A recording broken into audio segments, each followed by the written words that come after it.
दोस्तों नमस्कार। आज हम एक बहुत ही महत्वपूर्ण जानकारी के साथ आप सभी का स्वागत करते हैं हमारे चैनल पुष्पा कंचन पर। दोस्तों, कहानी को अंत तक जरूर सुने।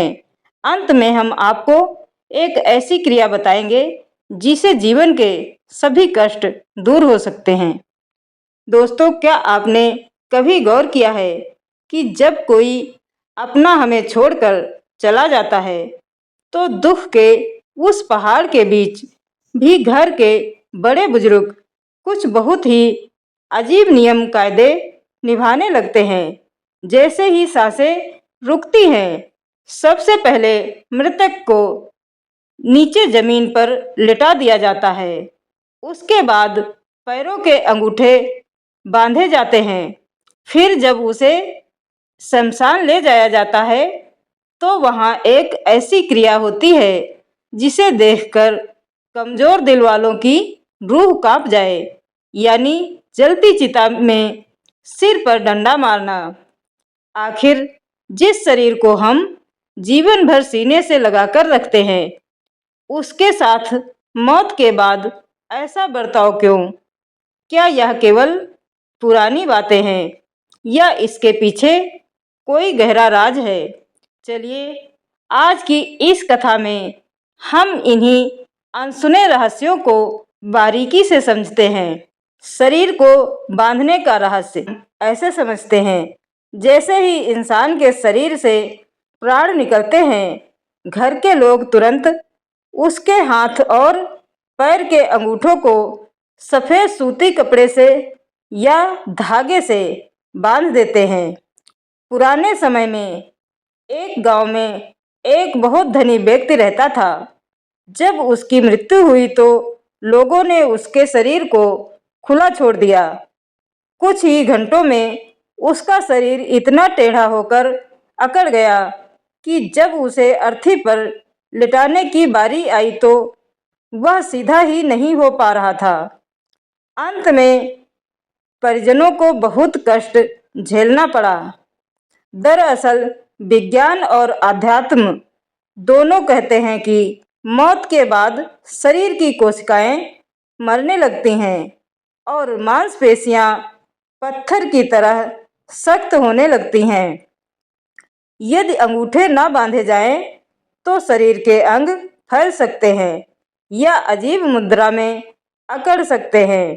पैरों को बांधने से शरीर बिल्कुल सीधा रहता है, जिससे उसे नहलाना, कपड़े पहनाना और अर्थी पर सामान के साथ ले जाना आसान हो जाता है। आध्यात्मिक कारण कहते हैं कि शरीर के खुले द्वारों से नकारात्मक ऊर्जा प्रवेश कर सकती है। अंगूठों को बांधना एक तरह से शरीर की मर्यादा को सील करने जैसा है। कपाल क्रिया, सिर पर डंडा मारने की कठोर प्रथा। जब चिता में अग्नि दी जाती है और शरीर आधा जल चुका होता है, तब मुख्य कर्ता पुत्र या भाई एक बांस के डंडे से मृतक की खोपड़ी पर 3 बार प्रहार करता है।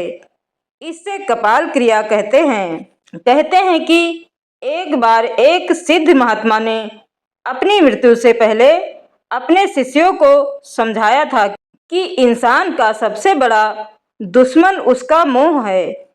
इंसान पूरी जिंदगी जो कुछ करता है, जो यादें संजोता है, वे सब उसके मस्तिष्क में घर कर लेती हैं। अगर मृत्यु के बाद इस मस्तिष्क को नष्ट न किया जाए तो आत्मा उसी चिता के आसपास अपनी यादों के कारण भटकती रहती है। उसे लगता है कि वह अब भी वही व्यक्ति है। इस क्रिया के 3 मुख्य रहस्य। पहला, यादों का पिंजरा तोड़ना। हमारा सिर यादों का भंडार है। डंडा मारकर उसे तोड़ने का मतलब है पिछले जन्म की सभी यादों को पूरी तरह मिटा देना। जब तक भौतिक रूप से सिर नहीं टूटता, आत्मा का मोह भंग नहीं होता। दूसरा, मोक्ष का द्वार। हमारे सिर के ठीक बीचों बीच एक बहुत ही सूक्ष्म स्थान होता है, माना जाता है कि अगर आत्मा वहां से निकले तो वह सीधे परम धाम जाती है। डंडा मारकर प्रतिक्रमक रूप से उस द्वार को खोला जाता है ताकि आत्मा को भटकना ना पड़े। तीसरा, अधूरा दाह संस्कार। व्यवहारिक रूप से देखा जाए तो इंसान के शरीर से सबसे मजबूत हड्डी सिर की होती है। कई बार पूरी चिंता जल जाती है लेकिन सिर अधजला रह जाता है। इसे शास्त्रों में बहुत अशुभ माना गया है, इसलिए डंडा मारकर उसे अग्नि के हवाले किया जाता है ताकि शरीर पूरी तरह पंच तत्वों में मिल जाए। कहानी को आगे बढ़ाते हुए हमें यह भी समझना होगा कि शमशान में किए जाने वाले हर काम का एक मतलब है। मुंह में गंगा जल और तुलसी जैसे हम सफर पर निकलने से पहले पानी पीते हैं, वैसे ही आत्मा के सफर के लिए इसे पवित्र माना गया है। चिता की परिक्रमा यह इस बात का प्रतीक है कि अब हमारा इस शरीर के साथ गहरा संबंध पूरा हो चुका है। अब आप मुक्त हैं। जीवन की सच्चाई। दोस्तों, मौत के बाद की ये क्रियाएं हमें डराने के लिए नहीं, बल्कि हमें यह बताने के लिए बनाई गई हैं कि यह शरीर मिट्टी का एक खिलौना मात्र है। जिस सिर के अहंकार में हम पूरी दुनिया को छोटा समझते हैं, अंत में उसी सिर पर डंडा मारकर उसे मिट्टी में मिला दिया जाता है। यह कथा हमें सिखाती है कि मोह, माया और अहंकार व्यर्थ हैं। अंत में केवल हमारे अच्छे कर्म ही हमारे साथ जाते हैं।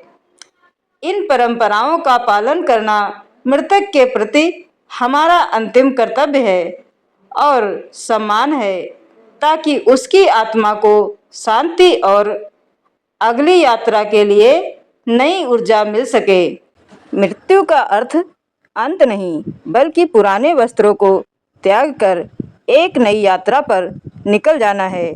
हमारे शास्त्रों की ये कठिन दिखने वाली प्रथाएं असल में उस आत्मा को इसी मोह माया से मुक्त करने के लिए बनाई गई हैं, ताकि वह बिना किसी बोझ के परम शांति को प्राप्त कर सके।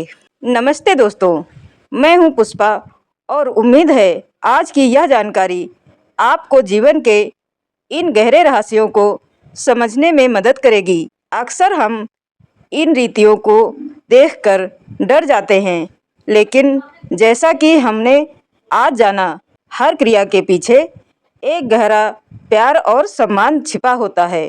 क्या आपके मन में भी अपनी परंपराओं को लेकर ऐसे ही कुछ सवाल हैं? मुझे कमेंट में लिखकर ज़रूर बताइएगा। मैं उन पर शोध करके आपके लिए नई जानकारी लाने की पूरी कोशिश करूंगी। अगर आपको मेरा यह प्रयास अच्छा लगा हो तो हमारे परिवार यानी पुष्पा कंचन चैनल से जुड़ना ना भूलें। मिलते हैं अगले वीडियो में। तब तक अपना और अपनों का ख्याल रखें। धन्यवाद।